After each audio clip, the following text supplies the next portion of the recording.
Hey, Joe. Oh, we live. Oh, yeah, we're live. What's up? Real quick, the show before the show.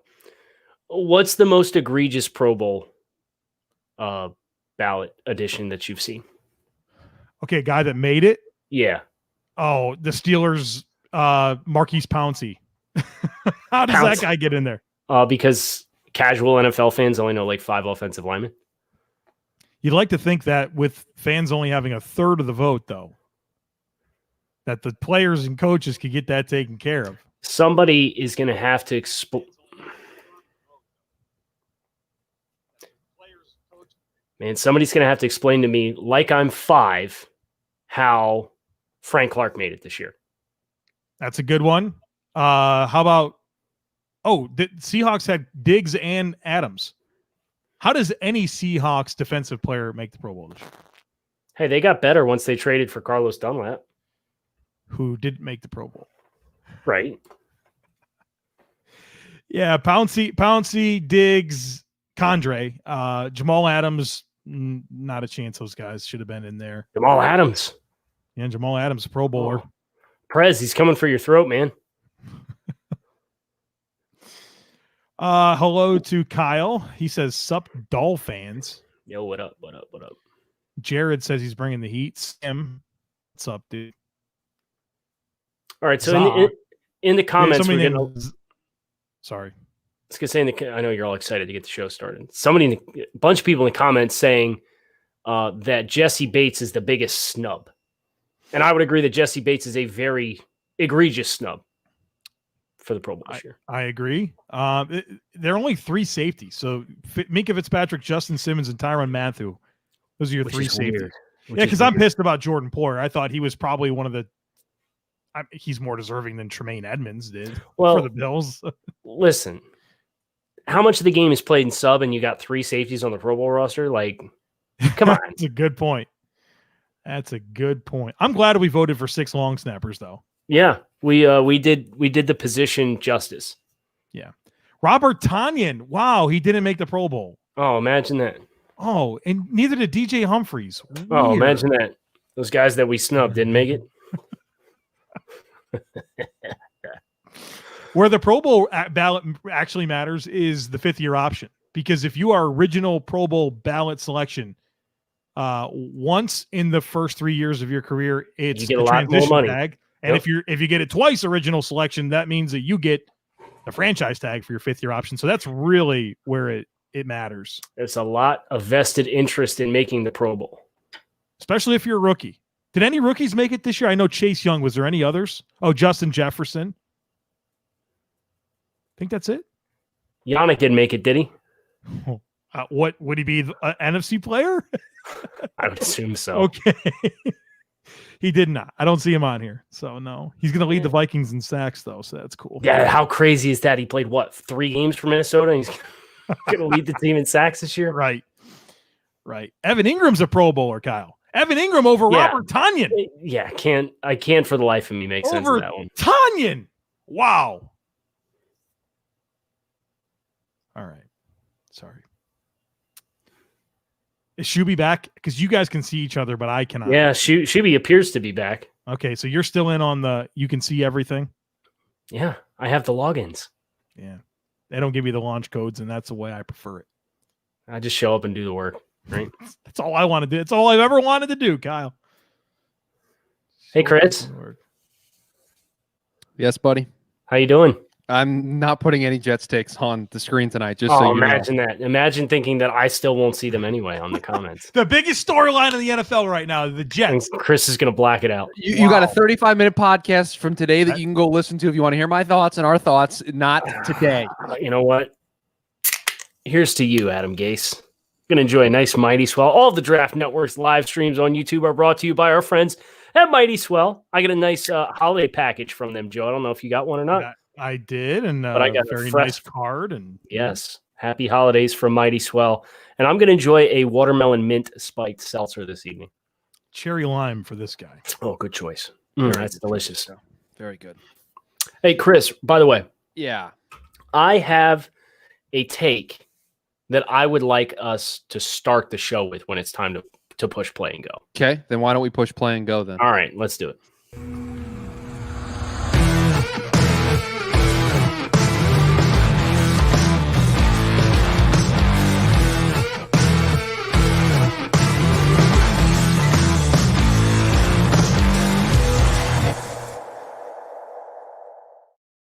What's better than this? Guys being dudes here on the Draft Dudes podcast presented by Locked On. It's Joe Marino, Kyle Krebs, and Chris Schubert from the Draft Network, and we are your hosts here on this live episode of Takes on Takes. This episode is brought to you by 1010. 1010 is an exclusive collection of 10 one-of-a-kind diamond engagement rings that are designed by 10 of the most distinctive designers working today. Using only diamonds responsibly and sustainably sourced from Botswana, 10 design masters have each produced a uniquely beautiful diamond ring, launching exclusively on January 18th at BlueNile.com. This exciting limited edition collection of diamond engagement rings launches on January 18th, and you can preview it exclusively at BlueNile.com. Kyle, Chris, welcome. What's up? All right, I have a question. Which one of you has the show on in the background and the audio is feeding through the show? Which one of you is it? It's not guilty. Not guilty. So I can hear it. I can hear it in the background. So somebody's and it's not me. So not guilty. Sam. Okay. I'm gonna turn my headphones down a little bit. Maybe you're getting it out of my headphones into my microphone. Hot mic situation. Okay. Just I don't have listeners of Locked On Dolphins who send me like $500 worth of audio equipment, Joe. Sorry. Listen. Wow. Chill out. Have you heard about this, Chris? I didn't ask for this to happen. What is going on pod right now? Go ahead, Joe. Floor's yours. A very kind listener of the Locked On Bills podcast upgraded my recording equipment. So that's very nice. This been a while. It's been a couple, at least a year. So there you go. Douglas O'Connor wants to know if you've got a new coat of paint. Yeah, I mean, we'll throw his comment up there. Yeah, freshly painted from today. So it's, I'm not gonna lean into it too much. But yeah, listen, okay, I'm gonna be back in my new setup in like I think 2 more shows. So you'll see the upgraded setup when I'm back at my house. What take do you want to start with, Kyle? Is there a specific take? I have a me take. It's a take from me. Oh, okay, go ahead. And I'd like to field it to the group. My take is Bill Belichick will not catch Don Shula for the all-time wins record. Can you give us some information here on how far he is behind? I could tell you from regular season wins, Don Shula has 328 and Bill Belichick has 279. Now, when you add playoffs in there, Belichick has an extra 12 playoff wins. So he's something like 38 wins from the record. Well, you want him to throw the final game of the season, so that's probably not going to help his cause. No, I don't want him to throw the last game of the season. Oh, okay. I didn't know if it was throwing. They're guaranteed to be 500, so it's already like a lost cause this season. But so he needs to get 38 more regular season wins to tie Shula. So he needs 30. No, if it's regular season, he needs 50. He's not getting it. But if you include the playoff wins between the two coaches, he needs 38 to take the all-time record between regular season and playoffs. He doesn't get there. That's my take. With you. Doesn't get there. I agree. I mean, he would have to have what? 5 10-win seasons? Yeah. I don't know. 4 10-win seasons at this point. Yeah. So do we feel including playoff wins? Do we feel that he's going to have at least 2 more of those? I think that's even a stretch with the way that this roster currently sits. Well, and I guess it's more so the challenge for Bill at this point is he's going to be 69 years old this offseason. So that's long in the tooth for an NFL head coach. So I'm just sitting here doing the numbers and I'm kind of reviewing. I'm always perusing through numbers in my free time and kind of came across these numbers again, which you knew when Don Shula passed in May, like that was a big talking point. So just kind of re-looking at it and how this season has played out for New England. It's going to be a long shot, I think. All right, guys, you ready for some takes? Yes. All right, I'm going to do it to myself right out of the gate. This take from Dickie G. If they end up picking second and miss out on Lawrence, the Jets should trade down for a haul of picks and actually try and build around Darnold. Yes. Yeah, I think I'm here. I think I'm at this point where I agree with that, where I'm not sure the prospects of Zach Wilson, Justin Fields, and Sam Darnold are all that different. You got a guy with experience in the league, and you could take this opportunity to actually give Darnold a chance, but also if it doesn't work, you're much better equipped to usher in whoever that long-term answer is going to be. So I think I can get on board with this. It's a good take, Joe. I'm with it 100% as far as, the process, building the roster, where this team is at right now, what you do and don't have in Sam Darnold. Look at any number of players who, the moment Adam Gase is no longer their head coach, how much better they are as football players. And tell me Sam Darnold at 23 years old, who's a top 10 pick, yeah, I can be fascinated by that enough. And if we're being honest enough about where the Jets roster is, my thought process here is more about the Jets roster and where their team is at than it is about Sam Darnold versus Justin Fields versus Zach Wilson. Because I like Justin Fields more than I like Sam Darnold coming out by a fair amount.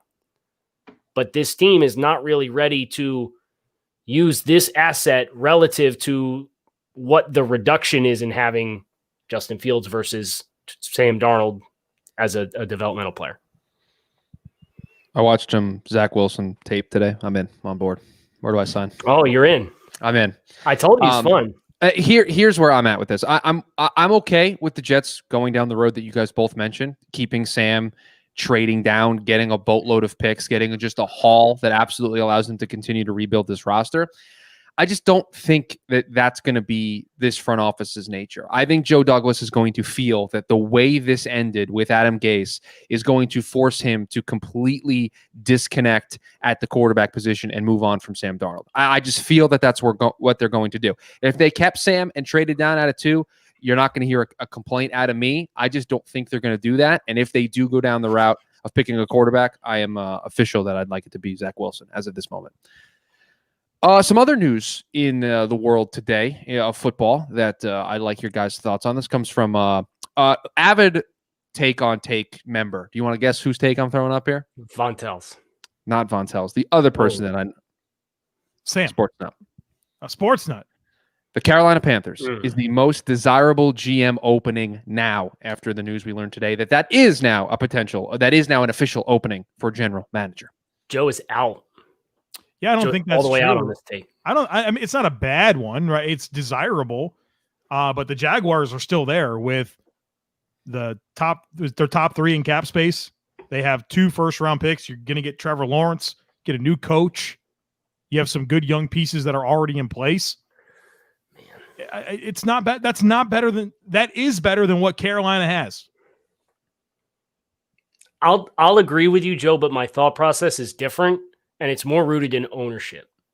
If I'm going to be a general manager of a team, I got Shad Khan and I got Dave Tepper, right? One of these 2 guys, both of these guys are willing to spend, right? Jacksonville's in a low market region for the NFL, but Shad Khan is willing to spend.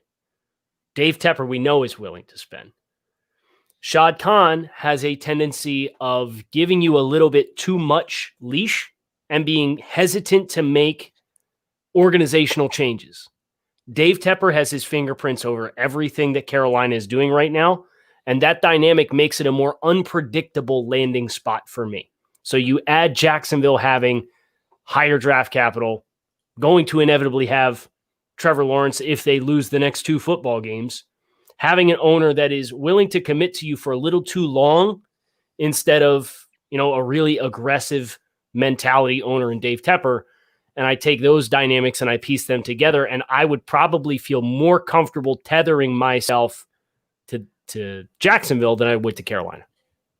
Dave Tepper is a rich man. He's building one incredible practice facility for this team. Not afraid to spend. It's never the problem. I've heard from multiple people that Dave Tepper could be the next Jerry Jones. And that doesn't make it attractive. That's not a good thing that I just said. Right. And that scares the shit out of me if I'm signing up to take that job. Right. Can I pull the curtain back a little bit? We talked about this in the TDN Slack today when the news dropped. And Kyle, the point that you made, I think, is an important one of when you like they had a general manager in there that they picked the coach kind of outside of that power structure, and they let this general manager run the first draft for your new head coach, and now you're making a change. When those kind of things happen, that reeks of ownership putting their fingerprints on things and meddling and getting involved into things that they probably shouldn't be getting involved to from a micromanagement kind of level. And that kind of stuff scares me, which is why I would lean Jacksonville. You're going to have your pick at who the head coach is going to be, right? You're going to be able to step in there and have a roster loaded with talent. You're going to have the number 1 overall draft pick. That's a nice, comfortable spot to land in, especially if you're an up-and-coming executive in the National Football League. And I'll say this in defense of Dave Tepper. Money can get you some really good people, right? Mm-hmm. And if he makes the right decisions as far as who he brings in, the responsibility then falls on Dave to be able to step back and say, I know what I don't know, and I'm going to let you do it. And if he does that, this has a chance to be a very successful organization. But whenever you see an owner that's really gung-ho and he's on the reins and he's involved in everything, so many times that is not a recipe for success for the NFL level. So it's more the unknown dynamic, not necessarily saying this is a kiss of death for Carolina and that they're going to have this thing blow up in their face. Why didn't they do this last year? This is my trigger point with that. They reached out to the Philadelphia Eagles to interview Andrew Berry, but right. because it wasn't actually for the GM position, Philly blocked it. And as we know, Andrew Berry goes on to the Cleveland Browns. But and Berry would be perfect for them because Tepper said he wants a data-driven decision-making process. And Berry would have been perfect for it. But you held on to Marty Hurney. Why? For what? Why? Okay. Yep. Concerned I am. I have a non-football take for you guys. Oh, very good. And Joe, is it a Cracker Barrel take? No, it's food related though. And okay. Joe, I got to be honest with you, you could be stepping into a trap here because of anybody that I'm concerned about a food take, it's coming from you. Okay. This one from Jared. Outback has the best steak of all chain restaurants. I love Jared, but this is a bad take. I want to know why you were concerned with my response. Because I feel like you're going to say that Jared is right in this take, and you're just wrong. Oh, no. That. Okay. No, fun fact: the last restaurant that Kyle and I went to together was Outback. It was. Yep. So we were in Concord, North Carolina. Right, where I am moving in January to Concord, North Carolina. But we only went because I had like a big gift card or something, like maybe from my wedding or something. We were holding on to it, so we finally went. Burning a hole in your pocket. Yeah, so it's definitely Longhorn. Does that count? Yeah, Longhorn chain. Yeah, it's Longhorn. That's the best chain steak. And Texas Roadhouse, if you get one that's cooked right, is probably number 2. I don't think Outback's in the top 3. No, bad take. I don't know if this is a take, but I'll put it up there. Douglas said that the background matches my personality, so I don't know if we agree or disagree with this take, but that is. Man, people are getting the wrong idea. Yeah. I've spent like real life. I lived in Chris Schubert's apartment for like 3 days. This is true. Back in the 2018. Yeah, it's 2018. Yeah, it was the year that I got Josh Allen, right? Yep. Yes, it was the year that you got Josh Allen. I feel very differently about that now, Shub. Yeah, I remember in the moment, not a fan, but now you are a fan. All right, I'm trying to pull up another one here. Okay, this one from Brian is, I think, a very good one. The Texans are going to the AFC South basement for the next 5 to 6 years. They still got Deshaun Watson, right? Am I missing something? But Joe, look at the landscape of all the other teams. Tennessee? I think Houston has the most shallow roster. Tennessee, Houston, Indy. Are we concerned Indy doesn't get the quarterback thing right, or are they just bulletproof there? Their coaching is so good that it doesn't matter. Their coaching's going to be good. Ballard's a rock star of a GM. They're good, and they are the kind of team that can afford to swing for the fences and give up a ton of draft capital or ton of assets to go get a quarterback. They're a team that is a quarterback away if you believe that Phillip Rivers is not the guy to get it done. Are you willing to take this bet?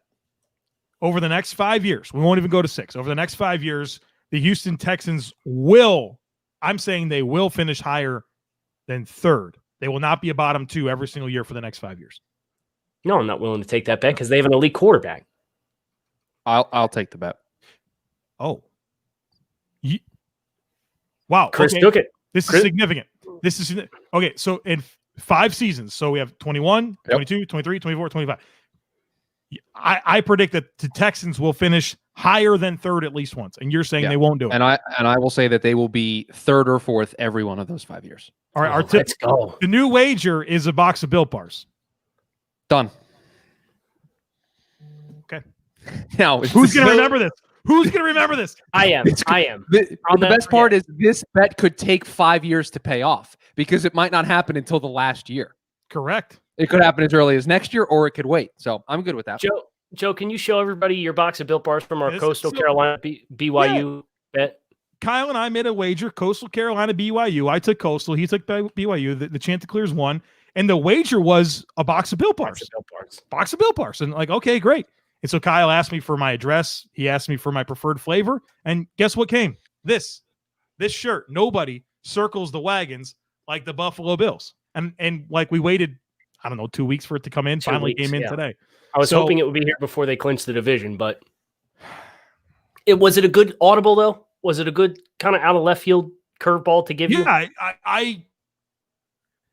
I would 10 times out of 10 rather have this shirt than a box of Built Bars. Well, don't worry, you'll get the Built Bars from me probably. So yeah, Built Bars are coming. I mean, obviously I keep my own stash at all times, but I know I got a box coming from Shuby real soon here. I just try and be a good friend. That's all, you know. Hey, can I explain why I'm taking Crab this side of the always bet? pays his debt, right? That's right. Krabs always pays his debts. I'm taking this side of the bet because I think paying Deshaun Watson is going to absolutely hinder this team's ability to put together a roster around him. And I just think when you look at the way Tennessee is trending, look at the way Indy's trending, Jacksonville's trending up, I think it's going to be tough for them year in and year out. This is really fun because this whole like anti-Deshaun, it's not an anti-Deshaun take. Whatever it is that you have, Shub, now you've really you've embraced it. You tripled down on it now. Yeah, I mean, there's a take I have. Of course, I'm going to embrace it. Now. They need to be worried about paying Laramie Tunsil $22 million a year, not paying Deshaun Watson. Can we do a college football take? I think Zeke signed through 2027. Hasn't played a snap of that contract yet. Unbelievable. What are we doing? You'd think they learned from Todd Gurley. It's the exact same thing that happened to Todd Gurley. Or David Johnson. Oh. Or David Johnson, yes. Yeah, go ahead, Shub. Give us a college football team. Sam, listen, I call you the notorious troll of this show, but boy, you're turning a corner with a take like this. The College Football Playoff Committee should be completely replaced after putting Oklahoma at 6 and leaving Cincinnati out. Kyle, I'm sorry, I'm making an executive decision. Ooh-wee. I had no problem with it. Okay. No problem with it. I want to see that game. I want to see Oklahoma play Cincinnati. Oh, yeah, that'd be fun. With the DBs that Cincinnati has and what Cincinnati has in Ritter against a bad Oklahoma defense, that would be a fun game. That'd be better than Georgia against Cincy. I'm not really interested in watching Georgia play anybody, to be honest with you. Don't disagree. Are they the most boring good team in college football? Yeah, for sure. Yes. Especially because they don't have like the draft eligible studs on offense that at least they normally do. I know Pickens is good, but he's not till next year. And don't you both, I think you'd agree with me on this, is that Georgia's the worst team for these group of 5 teams to play because it'll just get Georgia didn't really try. Like the headlines are already written. We've already been programmed to know that, right? Because we know that with UCF. Like this is exactly what we'll do. Georgia. They don't give a shit about anything else. Yeah, so Cincinnati's going to take a lap, and then people are going to be more pissed. When Cincinnati beats Georgia, people are going to be beyond pissed that they didn't get into the playoffs or get a better opportunity. All right, this is a Jets-related take, but I kind of want to remove the Jets part of it because I like the beginning of it from Halil's Real Football Talk. The difference between Lawrence and Fields is bigger than the one between Fields and Zach Wilson. And then he adds, partially, therefore, the Jets just had the worst win of all time. That's a good take. This is a very fun take. I think we both agree with this, yeah? Yeah, that's well, I like that. That's very good. Halil's Real Football. A lot of good takes coming from that account.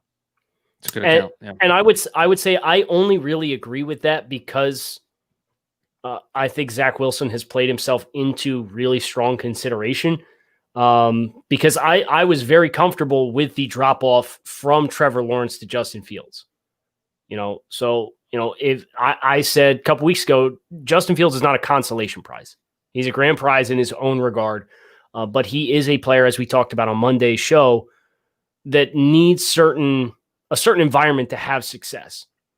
And I think Zach Wilson's the same way. I think Zach Wilson going to a team like San Francisco is a home run. You get all of the play action and rollouts and using his mobility and his arm talent and so on and so forth, putting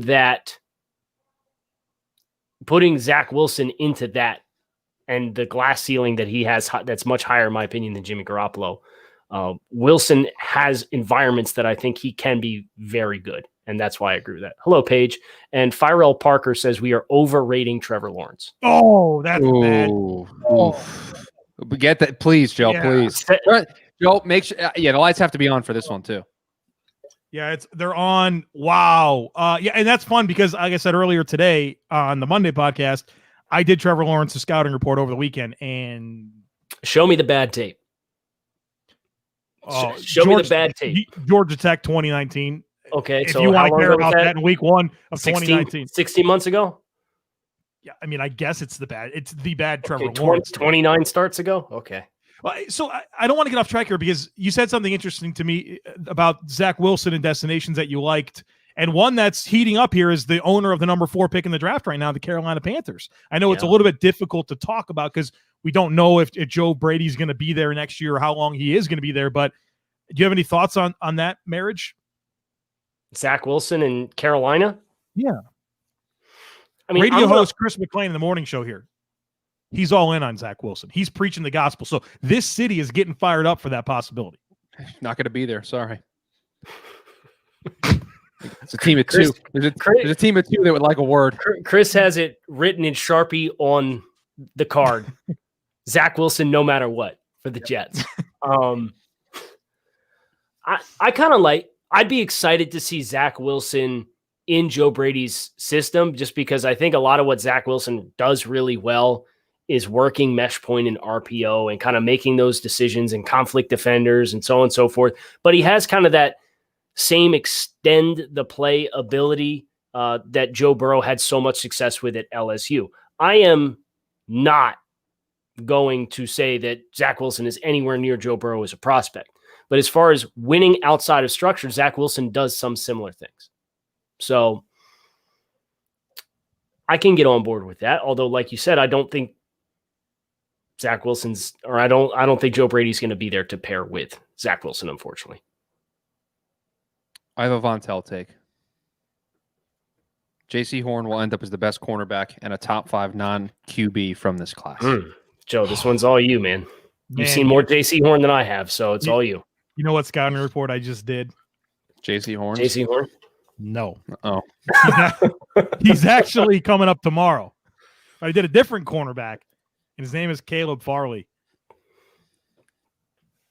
You're still all in on Caleb Farley. Brother, I'm telling you, he takes me to weird places. I mean, so you just don't see guys with his size, his length, move like he does. He's new to playing cornerback. He's only been there for like 2 seasons. He's so good at man coverage. He's so good at press. He's got wonderful ball skills. I mean, the athletic traits are off the charts. He's big. I mean, you wish the sample size was bigger. You wish he didn't have some of the injury stuff. You wish he was better as a tackler. But my goodness, I think he's a stud. And that's a concern that I have with Horn, too. I don't think he's a great tackler.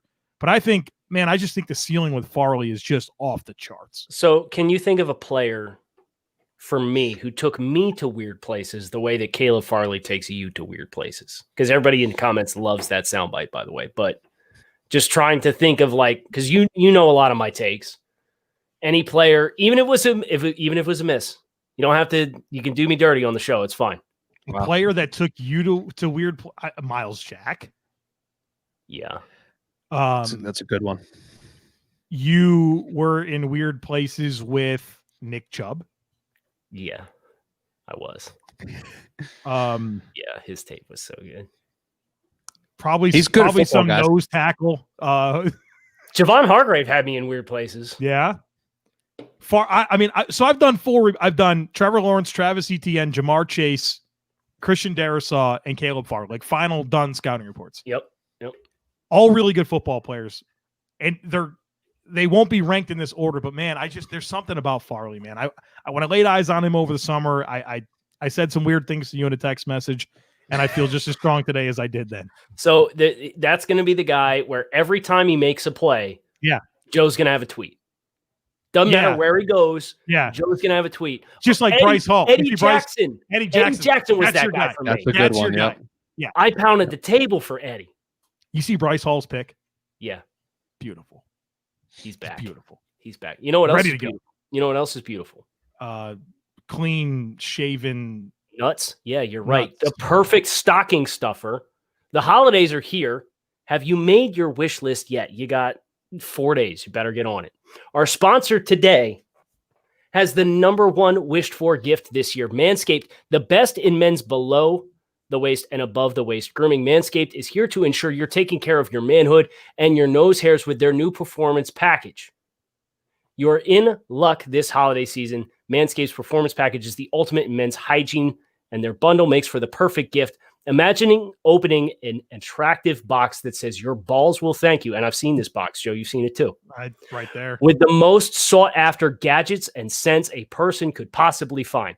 Look, guys, 79% of partners polled admitted that long nose hair is a major turnoff. Why not use the best tools for the job here? The bundle includes the Lawnmower 3.0 trimmer, the best trimmer around. Visit manscaped.com. Use promo code TDN. Save 20% off the performance package. That's manscaped.com. Promo code TDN. Save 20%. Your balls will thank you this holiday season.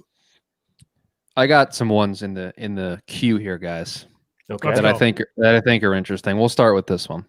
Despite the loss to the Jets, the Rams are still a top 2 Super Bowl contender in the NFC. To which I say, not today. They're not consistent enough. We can't have this conversation the day after they lose to the Jets. I love their defense, but do we trust Goff? No, they're not consistent enough. So but the better question is, okay, then there has to be other Super Bowl contenders in the NFC that you like. Green Bay, New Orleans, Tampa, Seattle. I'm not there with Tampa yet. Right. I'm just saying, do you agree that all 5 of those would be ahead of the Rams for you? No. I think there's only 2 or 3 teams I would put ahead of the Rams. Would you put Green Bay ahead of the Rams? I would, yes. Man, I want to, but I don't trust them either. MVP candidate quarterback in Aaron Rodgers. They've got terrific skill positions. Unbelievable. In Devontae Adams and Aaron Jones and the depth of Robert Tonyan. Right? Stud. Pro Bowl snub. Robert Tonyan. For sure. We refused. I'm still mad about it. Can't believe it. But I'm a little worried about the Packers' rush defense against Sean McVay, but at the same time, I do think the Packers' secondary has the tools that can athletically match up with their wide receivers, and then therefore they can heat up Jared Goff and force him into making bad decisions. So Green Bay. I think Green Bay is a more favorable Super Bowl candidate from the NFC than the Rams right now. Top 2. We need another team to bump the Rams out of top 2. I think I'm putting the Saints there. Oh, I don't know if I agree. And I've been how the mighty have fallen, Joe Marino. I'm not there. We're going to pound the table for the Saints for 4 months this summer, and now we're in crunch time and we're out. I knew this was coming. I think they're higher than the Rams, but I don't have a ton of I don't think you can have limitations in terms of a vertical passing game in this NFL and be considered a top 2 team in your conference. And New Orleans does not push the ball this year. They don't have it, man. They don't have that. What about Seattle? Seattle's defense has been better. Right. It has. Now, granted, they've played like shit a couple times the last month, but I don't know. I feel that's the kind of team that can get into the playoffs and get hot. And they're 10-4. So I think they'll be better for the adversity they face this season. And I trust the quarterback in Seattle more than I trust the quarterback in Los Angeles. That's fair. All right. This take. Lamar Jackson is a quarterback miss that shouldn't be re-signed.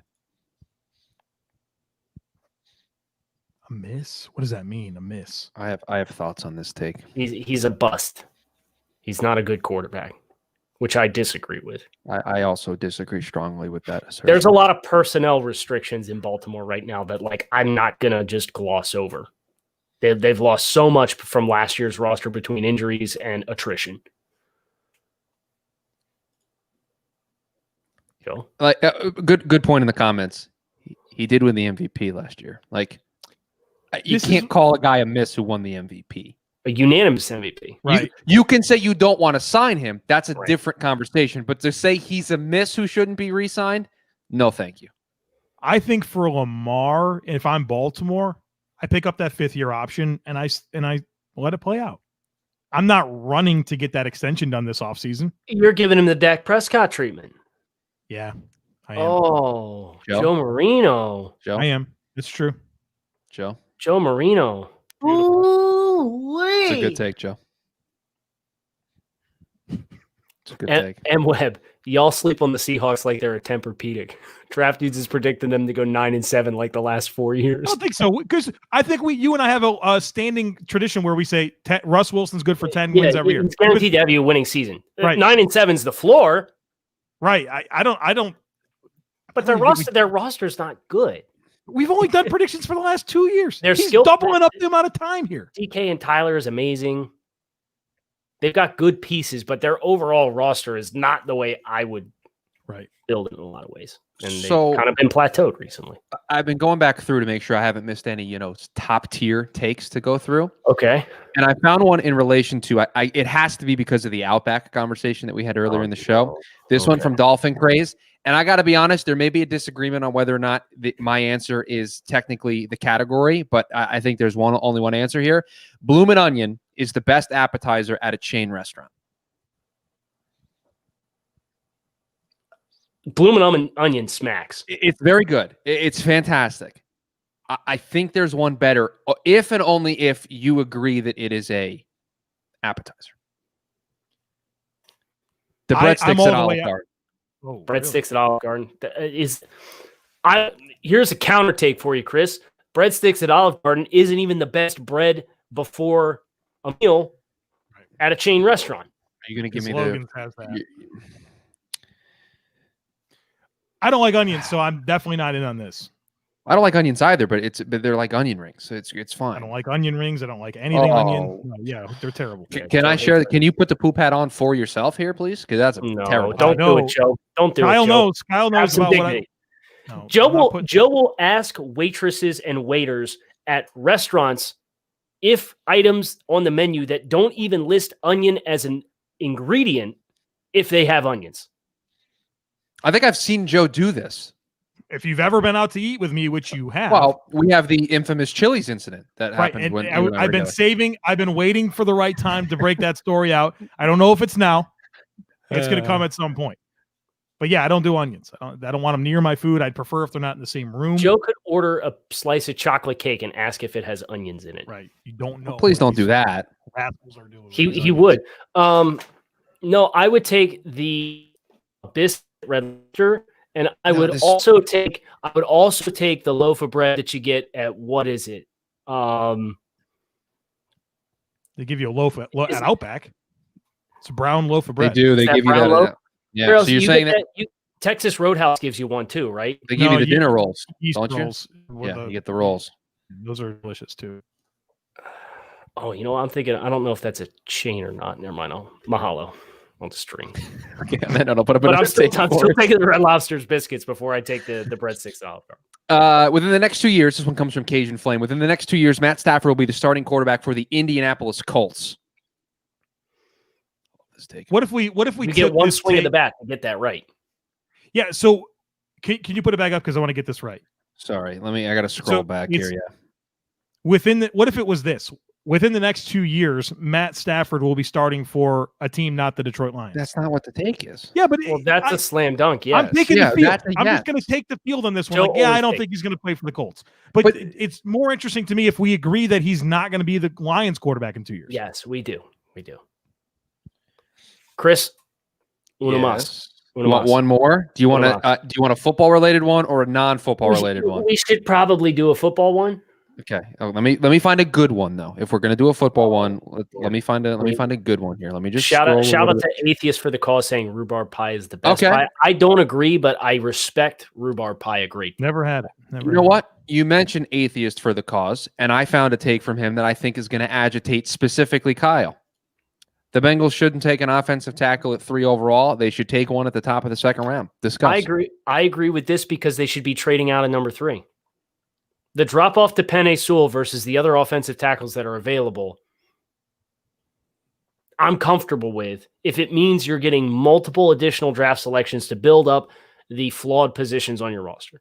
If I am any team that doesn't need a quarterback early on, I'm getting out of a top 5 pick. And I'm trying to take advantage of the quarterback market.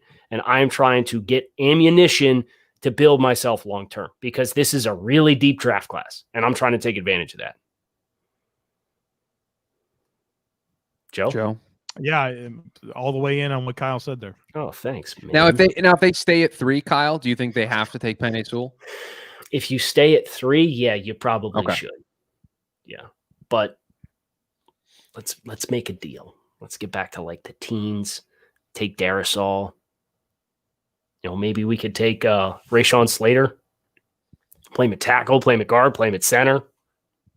Listen, if you're listening to this podcast on Wednesday, thank you, first of all. But don't miss the live, on Tuesday. Because M. Webb is preaching the gospel here in the comments. And if you don't watch the show live, you don't get to see these comments. And M. Webb and his takes about Pete Carroll and him being overrated. Yeah, and I'm the a-hole because I said that their roster is not good because it's top heavy. No, but I just trying to praise the guy for. I agreed with him about the Pete Carroll being overrated. I think he is.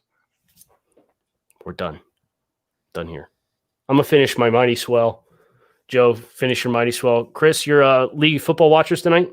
League of Football Watchers, as always. Cheers. Hope everybody enjoys Monday Night Football. If you're watching this live, thanks for tuning in. If you missed this live and you're listening on the podcast feed, Thursday night, youtube.com, The Draft Network. Come on, check us out.